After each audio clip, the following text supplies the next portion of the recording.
민수기 하나님 말씀 민수기 14장 6절부터 10절입니다. 그 땅을 탐지한 자 중 눈의 아들 여호수아와 여분네 아들 갈렙이 그것을 짓고 이스라엘 자손의 온 회의 중에 일러 가로되 우리가 두루다니며 탐지한 땅은 심히 아름다운 땅이라. 여호와께서 우리를 기뻐하시면 우리를 그 땅으로 인도하여 들이시고 그 땅을 우리에게 주시리라. 이는 과연 젖과 꿀이 흐르는 땅이니라. 오직 여호와를 거역하지 말라. 또 그 땅 백성을 두려워하지 말라. 그들은 우리 밥이라. 그들의 보호자는 그들에게 떠났고 여호와는 우리와 함께 하시니라. 그들을 두려워 말라 하나. 온 회중이 그들을 돌로 치려 하는 동시에 여호와의 영광이 회막에서 이스라엘 모든 자손에게 나타나시니라. 아멘. 아멘. 이 땅에 살아가는 모든 사람들, 동양인이건 서양인이건 피부색이 어떻든 간에 어떤 사람이든 모든 인류는 동일하게 갖고 있는 생각이 이 땅에서 살아가는 동안에 복을 받기를 원합니다. 복된 삶을 살기를 원한단 말입니다. 복된 삶을 살기를 원하지 않는 사람은 하나도 없습니다. 그럼 복이란 도대체 무엇일까?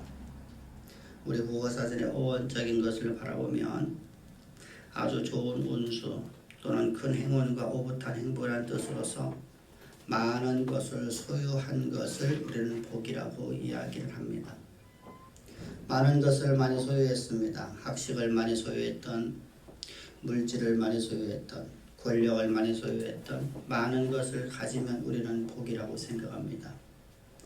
그래서 그 복을 얻으려고, 복을 가지려고 우리는 많은 노력을 하고 많은 열심을 품어서 그 복의 자리로 올라가려고 애를 쓰고 또 애를 쓰고 합니다. 그런데 문제는 그 많은 것을 소유했더니 행복하지가 않더라 이것입니다. 행복인 줄 알고 내가 찾아갔는데 그것이 행복이 아니라 이것입니다. 그렇다면 성경에서 말씀하는 복과 세상에 말씀하고 있는, 세상에서 말하고 있는 복이 무엇인가가 다른 것 같지 않습니까? 성경에는 너희는 복 있는 사람이라, 복이 되어라, 복이 되어라 이렇게 말씀하고 있는데 복이 되어서 행복하지 않더라고 하면 무엇으로 우리가 열심을 품고 우리가 무엇 때문이라도 많은 노력을 기하게 됩니까?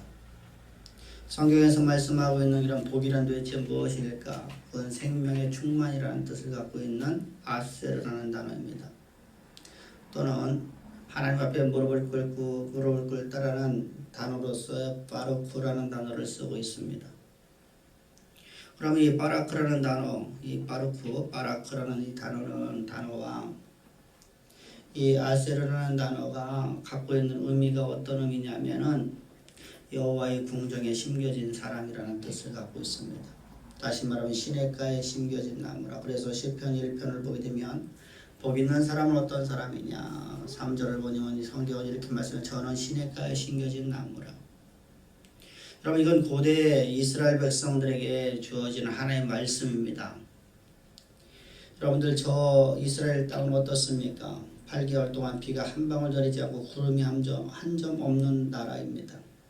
4개월 동안 강수량이 온다 할지라도 몇 미리 되지 않는, 우리 하루 비 오는 것도 안 되는 그 정도의 강수량이 1년 동안 내리는 비입니다. 그렇게 척박한 땅에서 광야 같은 땅에서 사막화 있는 땅에서 그런 곳에 심겨져 있는 나무가 샘곁에 심겨지면 얼마나 복이 되겠습니까? 모든 것이 여러분들 넉넉하지 않습니까? 모든 것이 풍족하지 않습니까? 하나만 풍족한 것이 아니라 모든 것이 풍족한 것입니다. 우리가 이 땅에서 우리가 풍족하지 못하고 우리가 왜 많은 것을 소유했음에도 불구하고 우리가 행복하지 못하냐면 어떤 부분에 내가 많은 것을 소유했는데 어떤 것은 내가 부족하다는 겁니다. 내가 부족한 것이 있습니다. 물질을 많이 모아놨더니 내게는 권력이 부족합니다. 그래서 불안합니다. 권력을 많이 가졌더니 문제는 권력을 잃어버릴까도 불안하지만은 물질이 없어서 또 자녀가 문제가 있어서 여러 가지 때문에 저들은 불행하다고 말을 합니다. 내가 잘못 살아서 헛살았어 이런 이야기를 하는 걸 보게 됩니다. 그런데 사막에 심겨졌던 나무가 샘곁에 심겨지면 그곳에는 모든 것이 다 넉넉해집니다. 절로 과실이 맺혀집니다. 절로 꽃이 핍니다.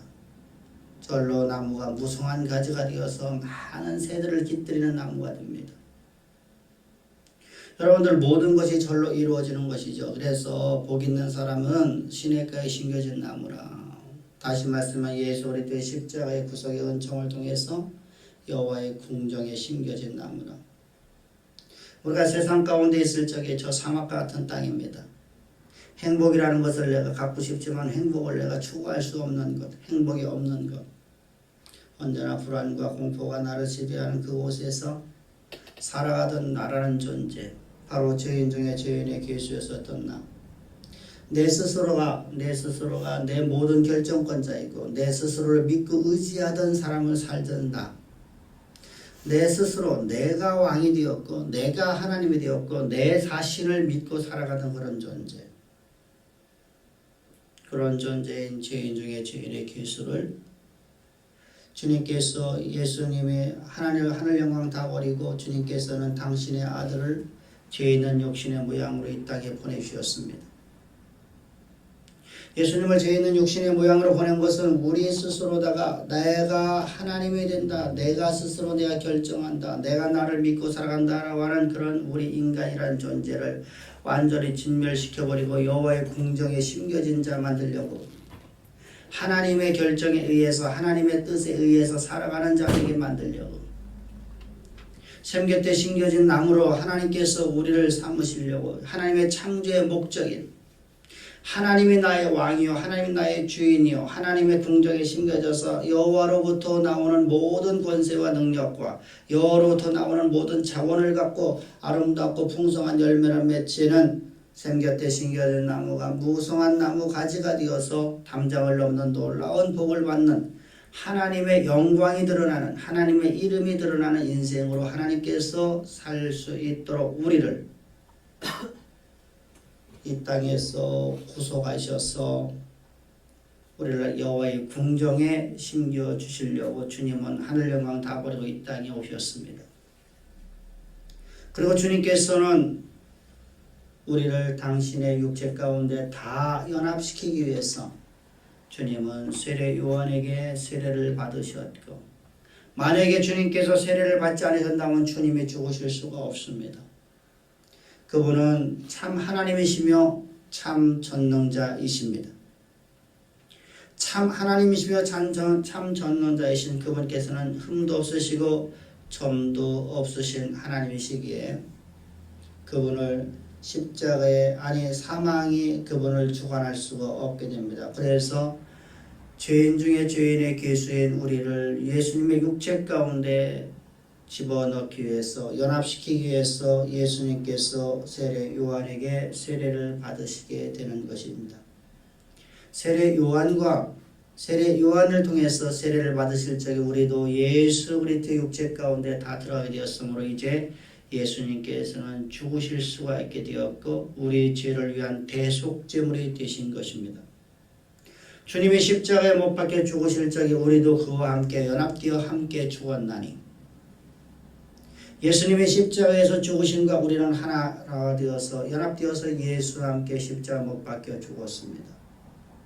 그리고 주님께서 장사되실 적에 우리도 그와 함께 장사되었습니다.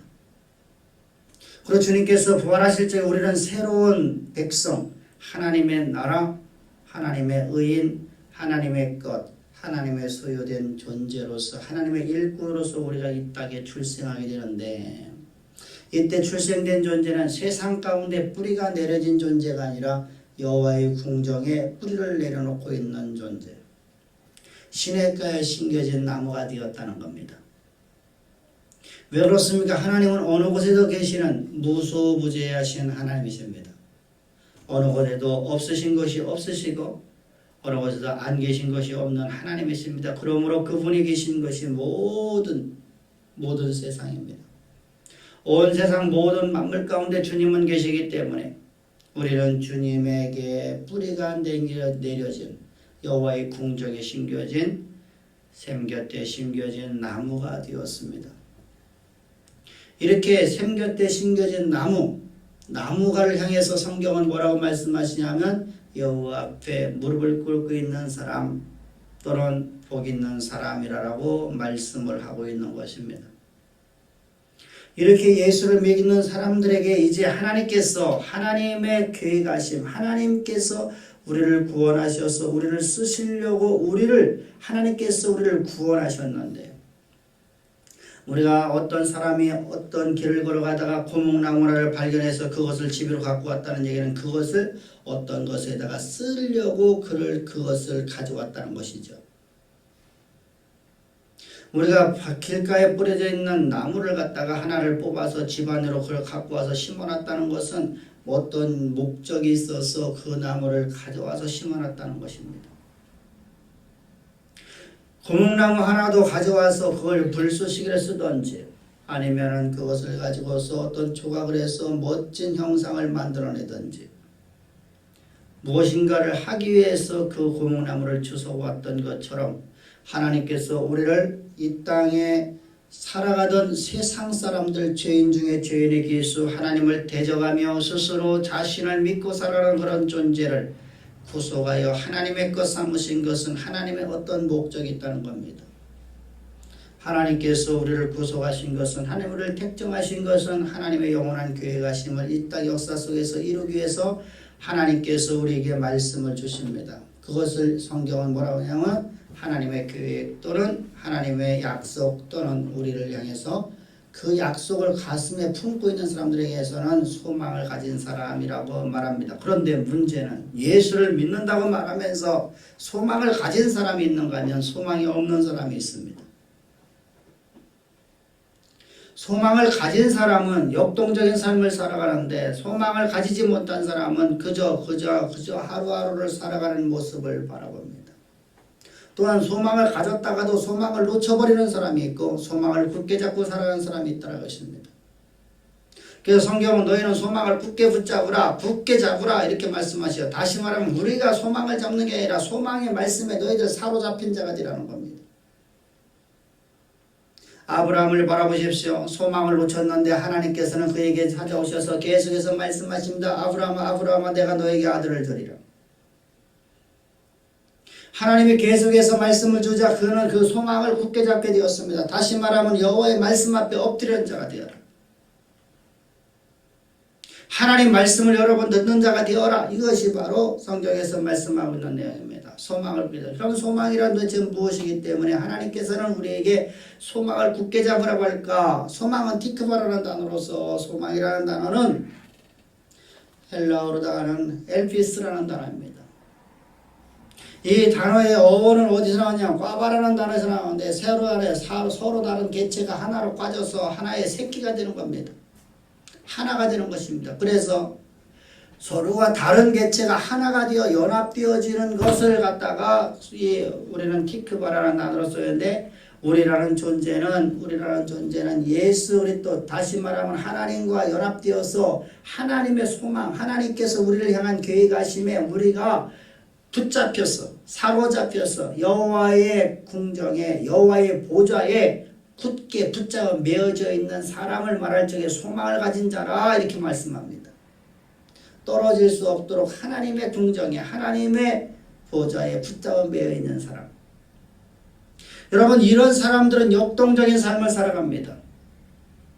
베드로의 모습을 바라보십시오. 베드로라는 사람은 여러분 사도행전 15장 7절을 보면 본인이 이렇게 자신을 고백하고 있습니다. 많은 변론이 있으며 베드로가 일어나 말하되 형제들아 너희도 알거니와 하나님의 이방인들로 내 입에서 복음의 말씀을 들어 믿게 하시려고 오래전부터 너희 가운데 나를 택정하시고.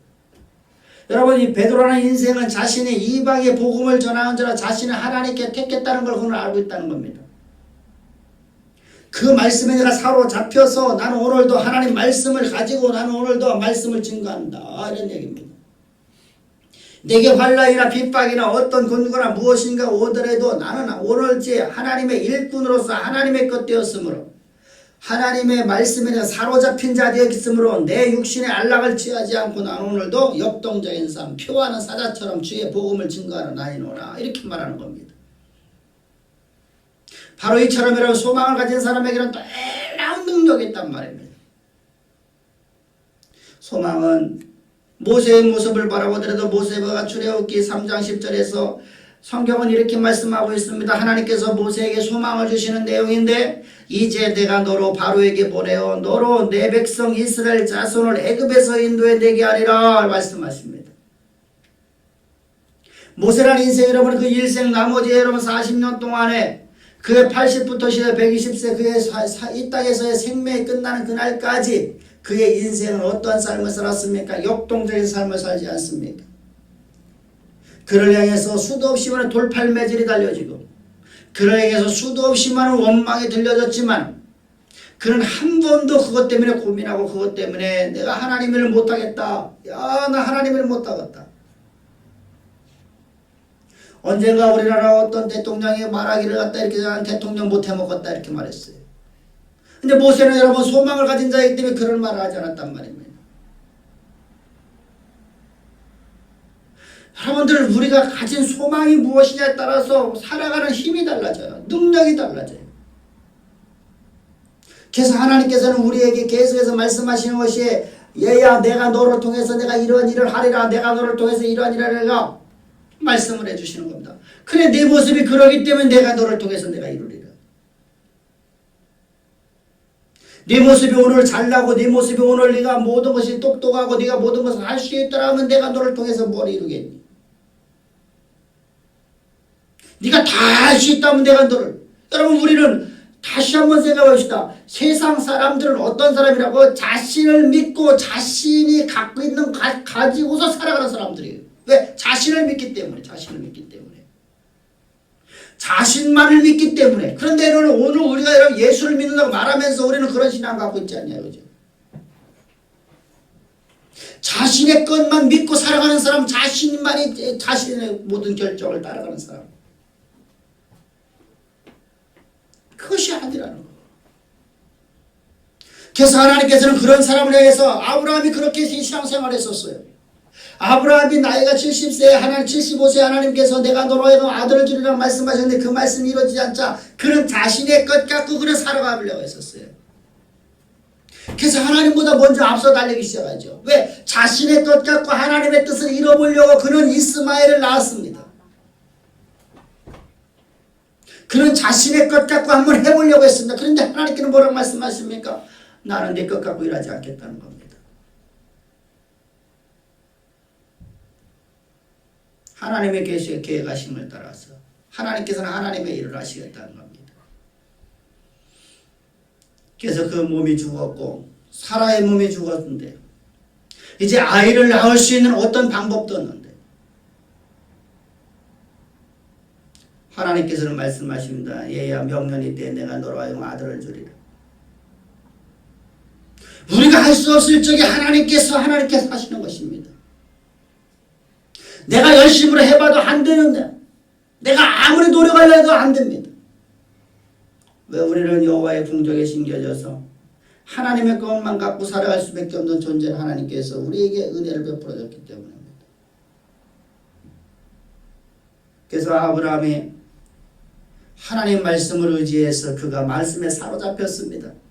말씀에 사로잡혀서 그는 사라의 몸에 들어갔습니다.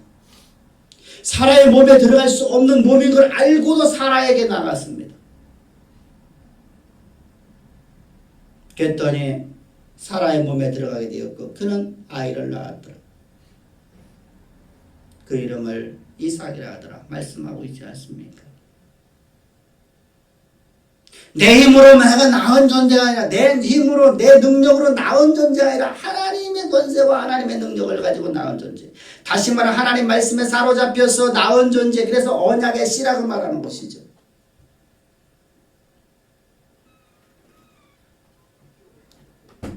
오늘도 우리는 모든 일을 함에 있어서 역동적인 삶을 살아가야 됩니다. 그 역동적인 삶을 살아가기 위해서 우리는 오늘도 우리는 항상 하나님 말씀이 내가 너를 통해서 이렇게 이루리라 라는 말씀에 여러분들이 사로잡히기를 주의 축복합니다. 소망의 말씀에 사로잡히면 내 모습이 현재 이렇기 때문에 하나님께서 그 말씀 주신 것이지, 내가 똑똑하다고 하나님께서 여러분 그 유명하다는 학자를 통해서 내가 너를 통해서 내가 이를 이루리라 라고 말씀하지 않습니다.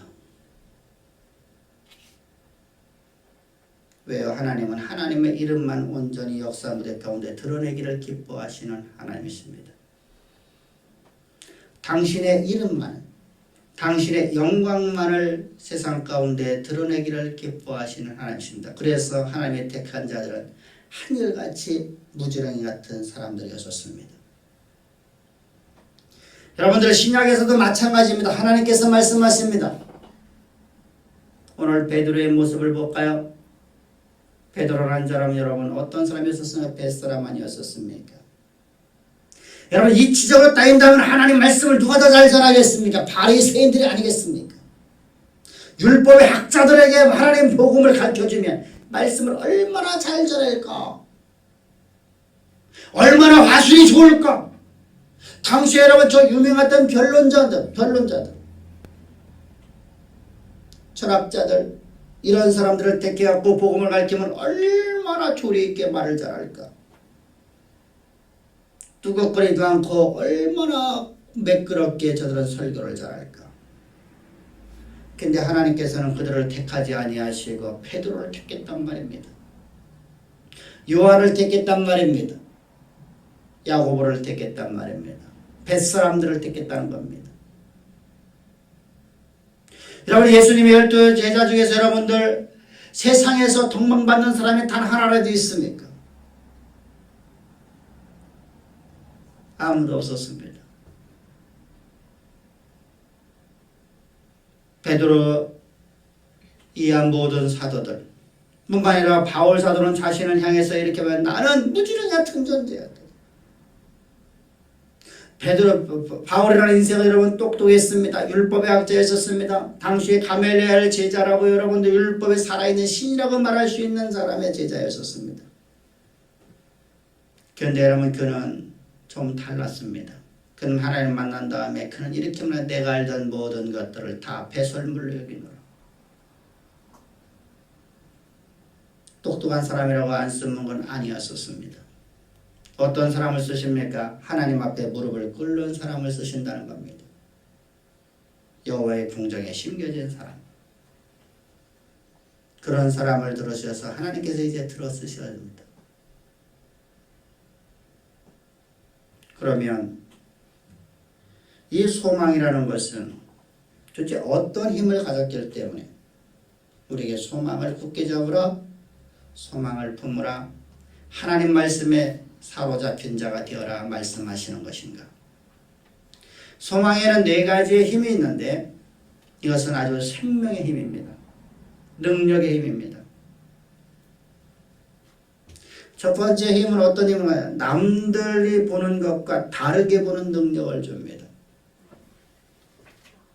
모든 사람들이 동일한 사건을 바라봅니다. 오늘 본문을 보게 되면 본문의 사건 여러분들 저 가데스 바네에서 저 가나안 땅을 정탐하고 난 이후의 사건입니다. 40일 40여 동안 12명의 정탐꾼들이 다시 말하면 이스라엘의 믿음의 사람이라고 뽑은 12명의 믿음의 사람들을 가지고서 가나안 땅을 정탐을 시켰습니다.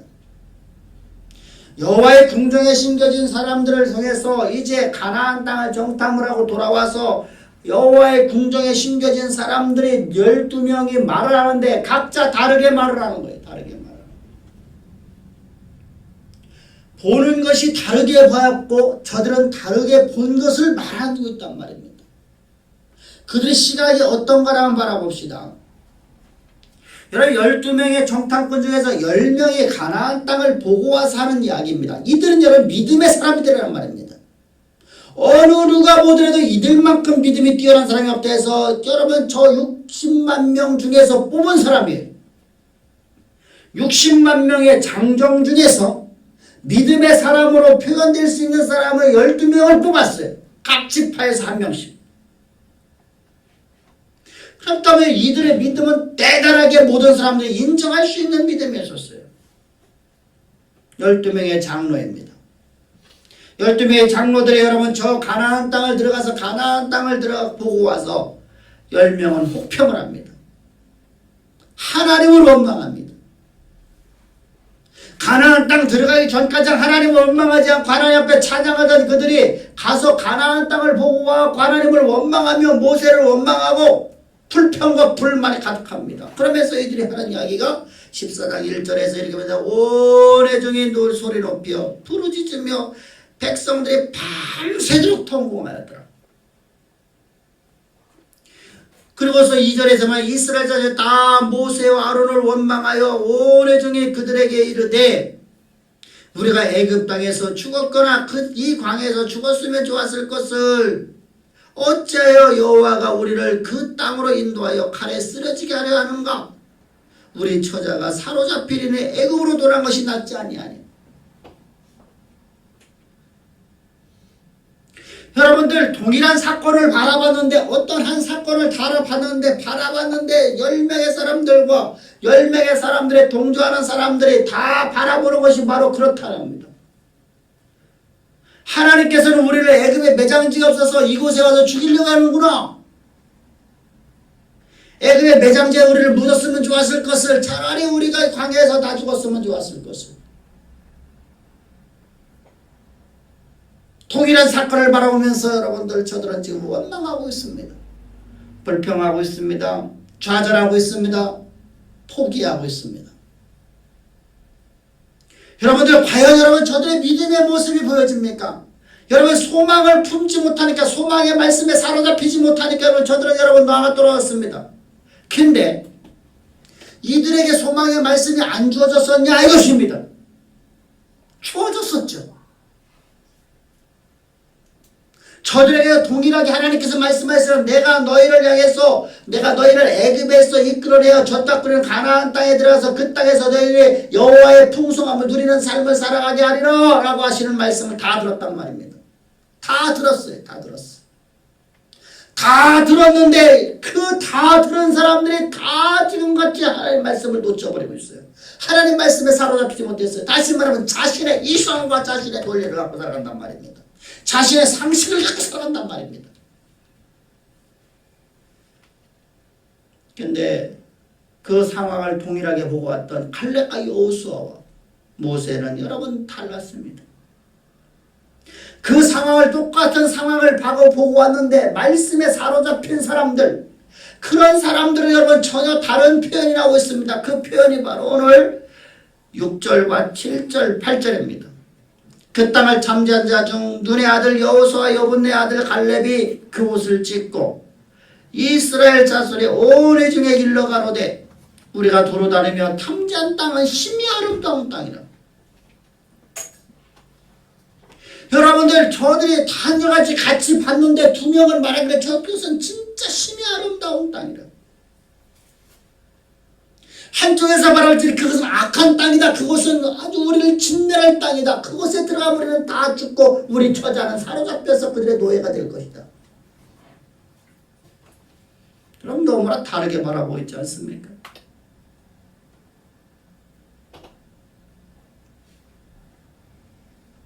그러면서 말합니다. 여호와께서 우리를 기뻐하시면 우리를 그 땅으로 인도해 주시고 그 땅을 우리에게 주시리라. 과연 젖과 꿀이 흐르는 땅이더라. 어떻게 여러분 이렇게 다르게 볼 수 있을까? 말씀에 사로잡힌 자는 동일한 사건을 바라보면서 하나님의 손길을 바라본단 말입니다. 이것이 바로 두 번째. 첫 번째 능력은 소망의 첫 번째 능력은 다른 사람과 다른 시각을 갖고 바라보면서 두 번째 능력은 바로 우리의 손길이 그곳에서 일하시는 하나님의 손길을 바라보면 뭘로 바라냐? 말씀이라는 안경을 쓰고서 역사를 바라본단 말입니다. 말씀이라는 안경을 갖고 역사를 바라보니까 뭐라고 고백하냐면 바로 이런 고백인 거예요. 여러분 저들은 여러분들 2절에서 3절에서 이렇게 말씀하고 있습니다.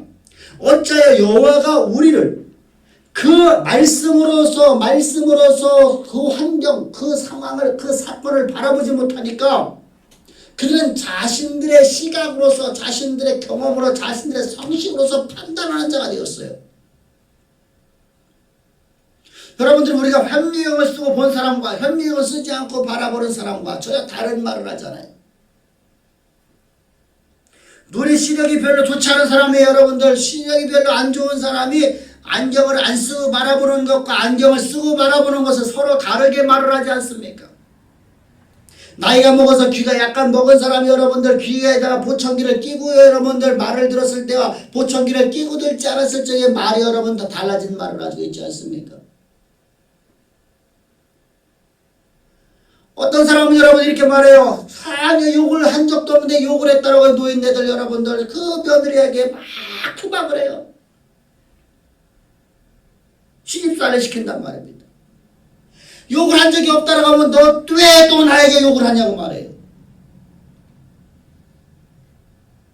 자기 주관대로 듣는 거예요. 자기 주관대로 듣는 거예요. 며느리가 나라에서 욕할 것이다 생각하니까 여러분 어떠냐? 여러분 자신의 감정 속에 자신의 찝찝한 것 때문에 여러분 그렇게 받아들인단 말이에요. 자신이 잘못한 거 있으니까 깊게 바라본단 말입니다. 자기 주관대로 여러분. 근데 보청기를 끼고 들으니까 전혀 다른 말이 들려져요. 이처럼 하나님 말씀을 가지고서 여러분들 세상을 바라보는 사건을 바라보면 여러분 서로 다르게 바라보죠. 말씀으로 여러분을 바라보지 않고 자신의 시각과 자신의 감정과 자신의 능력과 자신의 모든 것을 가지고서 바라보면 자신의 상식을 갖고 바라보면 이렇게 고백을 해요. 14장 3절에서 말하기를 갖다가 어찌하여 여호와가 우리를 그 땅으로 인도하여 칼에 쓰러지게 하려 하는고 어찌하여 여호와가 우리를 그 땅으로 인도하여 첫 땅으로 가나안 땅이라는 가나안 땅 그 악한 땅에 인도해서 우리를 다 칼에 쓸어 죽이고 우리 자녀들을 갖다가 우리 처자들을 갖다가 다 포로되게 하려고 하는고 이것이 여러분들 세상의 눈으로 바라본 거예요. 예수를 믿고 있지만 소망을 가졌다고 하지만 소망에 사로잡히지 못하고 소망을 갖다가 놓쳐버리고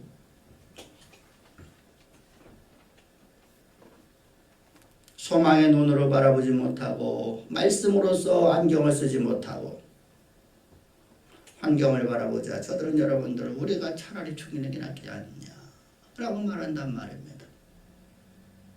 이와 정반대로다가 말씀의 안경을 쓰고 바라본 갈렙과 여호수아는 뭐라고 말하고 있습니까? 하나님이 우리를 기뻐하시면 그 땅이 우리 땅이다. 과연 젖과 끓이는 땅이더라. 여러분 한쪽에서는 악평이 나오고 한쪽에서는 그 땅을 여러분들 아주 좋은 땅이라고 말하고 있어요.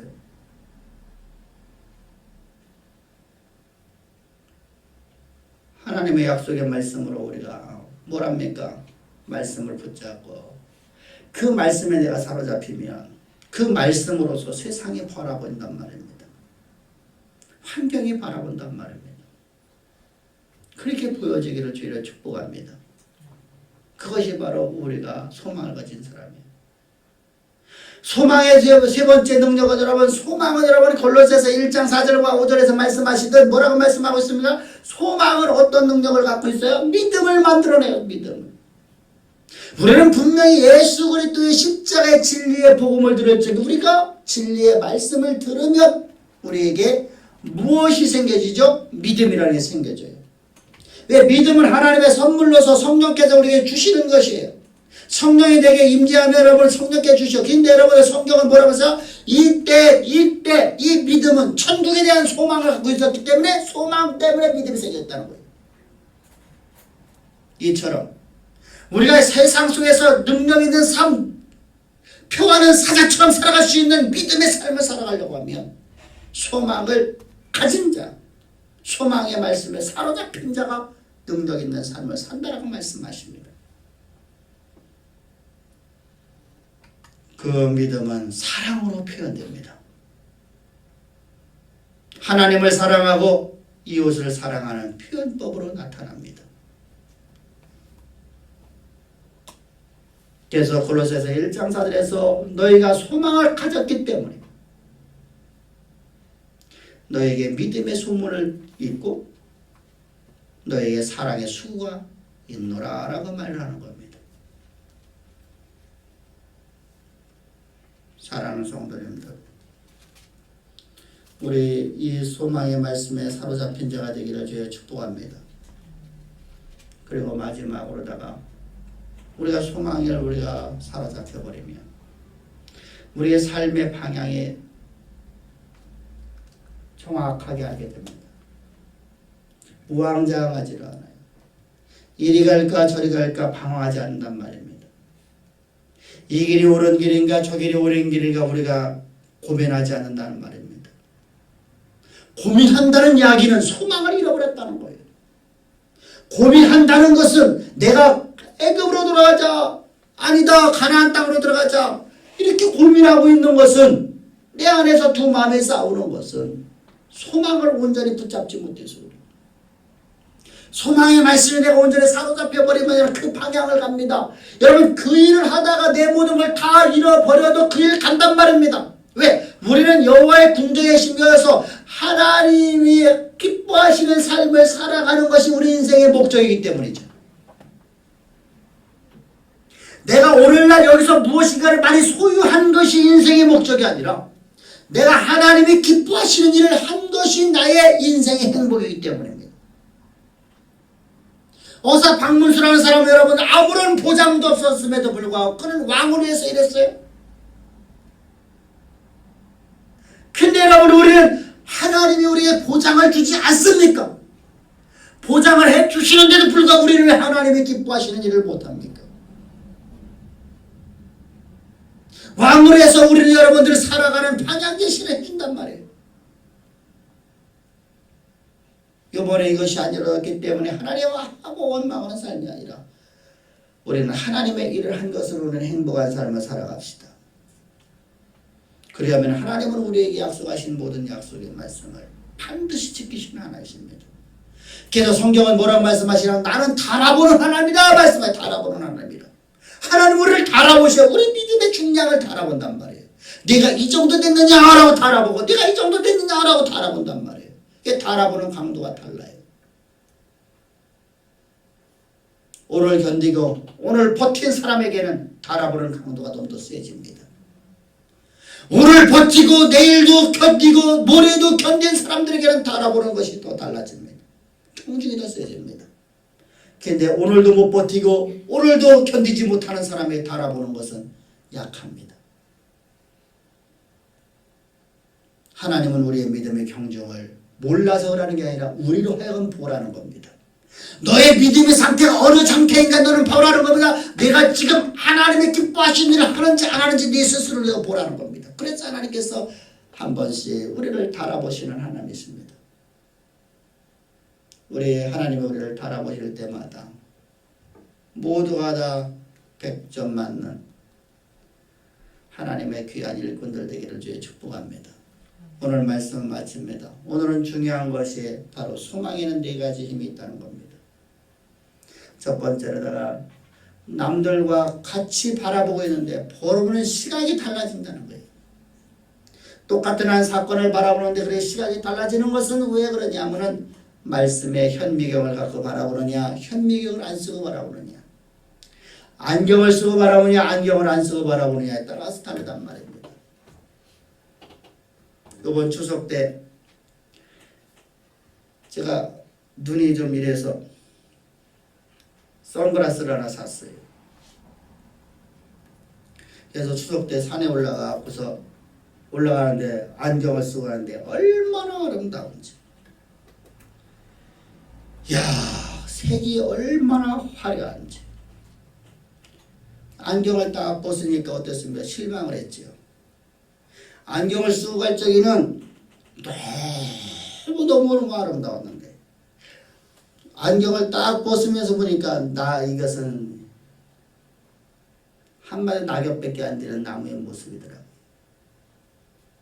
여러분, 안경을 쓰느냐에 따라서 안 쓰느냐에 따라서 바라보는 시각이 달라진단 말입니다. 우리 말씀에 안경을 갖고 말씀의 현미형을 가지고서 사건을 바라볼 수 있기를 주의 축복합니다. 그래서 여러분들의 인생의 여정에 다른 길, 언제나 하나님이 기뻐하시는 그 길을 향해서 달려나가기를 다시 한번 주의 이름으로 축복합니다. 기도드리겠습니다. 좋으신 아버지, 감사와 찬양과 영광과 존귀와 경배를 주께 돌립니다. 우리를 이처럼 사랑하사 오늘도 주의 진리의 말씀을 우리에게 주시고 이 말씀 우리를 사로잡아 하나님의 영광에 이를 수 있도록 주께서 은총을 베푸신 하나님을 찬양하며 언제나 우리와 함께 하신 좋으신 주 예수님의 이름으로 기도합나이다. 아멘. 아멘.